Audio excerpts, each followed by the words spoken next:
Iran और Israel के बीच जबरदस्त युद्ध हुआ। 12 दिन तक चले इस युद्ध में दोनों ही देशों ने एक दूसरे पर ड्रोन के साथ साथ मिसाइल अटैक किए। इस टकराव में दोनों ही देशों में भयंकर तबाही मची है। दोनों ही देशों को हर स्तर पर नुकसान भी हुआ। इसी बीच एक सबसे बड़ा टेक्नोलॉजिकल शिकार भी सामने आया है। ईरान को इजराइल का एक अल्ट्रा एडवांस जासूसी ड्रोन ऑर्बिटर 5 हाथ लगा है। खास बात यह है कि ये पूरी तरह से सुरक्षित हालत में है।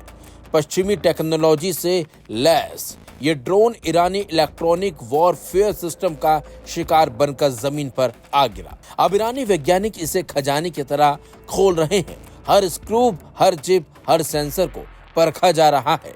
इसका एक एक पुर्जा उतारा जा रहा है ताकि तकनीक की नकल तैयार की जा सके।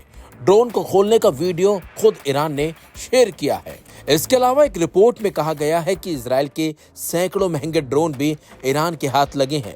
दरअसल इजराइल ने ईरान के अंदर से भी ड्रोन हमलों को अंजाम दिया था। YT न्यूज ने इजरायली रक्षा मंत्रालय के सूत्रों के हवाले से बताया कि बहुत सारे ड्रोन को इजराइल ने छोड़ दिया था जो अब ईरान को मिल गए हैं। अब इजराइल के लिए सबसे बड़ा खतरा इन ड्रोन्स की रिवर्स इंजीनियरिंग है। रिवर्स इंजीनियरिंग का मतलब है कि किसी मशीन या टेक्नोलॉजी को खोलकर समझना और फिर उसी जैसी या उससे बेहतर चीज बनाना। और इसके लिए ना तो किसी लाइसेंस की जरूरत होती है और ना ही कानूनी रोक। ड्रोन को खोलकर उसके radar, camera system, processor, motor और चिप्स की डिजाइनिंग समझी जा रही है।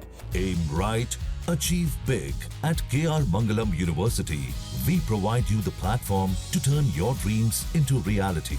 At KR Mangalam University. फिर कंप्यूटर सॉफ्टवेयर से उसकी डिजिटल मॉडलिंग होती है जिसमें स्ट्रक्चर, क्षमता और उड़ान तकनीक का विश्लेषण किया जाता है। इसके बाद ईरान न सिर्फ उस ड्रोन की हूबहू नकल तैयार कर सकता है बल्कि उससे ज्यादा घातक और आधुनिक ड्रोन भी बना सकता है।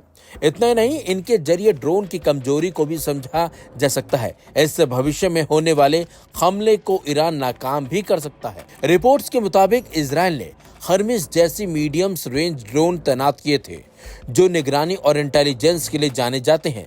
इसके साथ ही छोटे आकार के FPV क्वाड कोटर ड्रोन भी थे जिनमें विस्फोटक लोड था और जो कुछ ही सेकंड में बड़ा नुकसान कर सकते हैं। ऐसे ड्रोन रूस यूक्रेन युद्ध में भी खूब इस्तेमाल हो रहे हैं। इजराइल का ऑर्बिटर 5 एक एडवांस ड्रोन है जो 25 घंटे से ज्यादा की उड़ान भर सकता है। 25 किलोग्राम पेलोड और 75 किलोग्राम अधिकतम टेक ऑफ वजन के साथ मेल ड्रोनों जैसी क्षमताएं प्रदान करता है। ये खुफिया जानकारी, निगरानी और टोही मिशनों के लिए डिजाइन किया गया है जिसमें दोहरी एवियोनिक्स, कम शोर और बहुत उपकरण क्षमता जैसे समुद्री रडार और इलेक्ट्रो ऑप्टिकल सिस्टम शामिल है। ऑर्बिटर 5 का ईरान के हाथ लगना इजराइल के लिए एक बड़ा झटका माना जा रहा है, बल्कि ये इजराइल के लिए खतरे की घंटी भी साबित हो सकता है।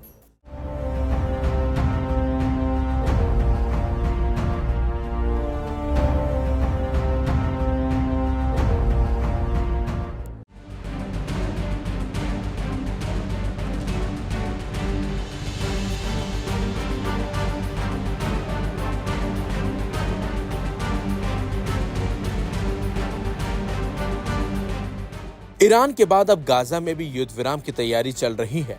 ट्रंप ने दावा किया है कि इजराइल 60 दिन के युद्ध विराम के लिए तैयार हो गया है, लेकिन हमास ने कुछ ऐसी मांगे कर डाली हैं जिसकी वजह से इस पर पेच फंसा हुआ है।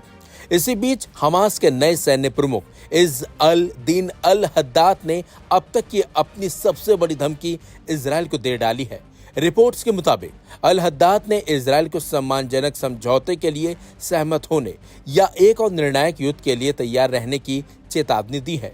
सैन्य प्रमुख की टिप्पणी तब आई जब हमास ने कहा कि उसने अमेरिका के 60 दिवसीय युद्ध विराम प्रस्ताव पर सकारात्मक प्रतिक्रिया दी है। कथित तौर पर फिलिस्तीनी समूह ने गाजा से IDF की व्यापक वापसी योजना की मांग की है। इसके अलावा घेरे हुए पट्टी के चल रहे मानवीय संकट पर ध्यान केंद्रित किया है। इजरायली मीडिया रिपोर्टों के मुताबिक इजरायल अमेरिकी प्रस्ताव पर हमास की प्रतिक्रिया की समीक्षा कर रहा है। युद्ध विराम पर मध्यस्थों के प्रति हमास की प्रतिक्रिया के बीच इसके सैन्य प्रमुख ने ये चौंकाने वाला संदेश जारी किया है। इज्जत अल दीन अल हद्दाद ने चेतावनी दी है कि गाजा युद्ध मुक्ति या शहादत का युद्ध बन सकता है। अल हद्दाद ने अपने समकक्षों को चेतावनी दी है कि अगर इजरायल सम्मानजनक सौदा नहीं करता है तो युद्ध और भी बदतर हो सकता है। मध्य पूर्व इंटेल अधिकारी ने न्यूयॉर्क टाइम्स को हमास के नए सैन्य प्रमुख की योजना का खुलासा किया। नेता युद्ध के पूर्ण अंत आईडीएफ की वापसी से पहले किसी भी बंधक की रिहाई को रोक सकता है। इसी बीच हमास ने दावा किया है कि उसने 4 जुलाई को अमेरिका के शांति प्रस्ताव पर सकारात्मक प्रतिक्रिया दी है। Aim right, achieve big. At KR Mangalam University, we provide you the platform to turn your dreams into reality. At KR Mangalam University. Israel को हमास की नई प्रतिक्रिया मिली है और इसकी जांच चल रही है। फिलिस्तीनी सशस्त्र समूह ने खुलासा किया है कि वो गाजा युद्ध विराम के लिए शर्तों पर बातचीत करने के लिए तैयार है। हमास की प्रतिक्रिया डोनाल्ड ट्रंप द्वारा अंतिम 60 दिवसीय युद्ध विराम प्रस्ताव की घोषणा के कुछ दिनों बाद आई है।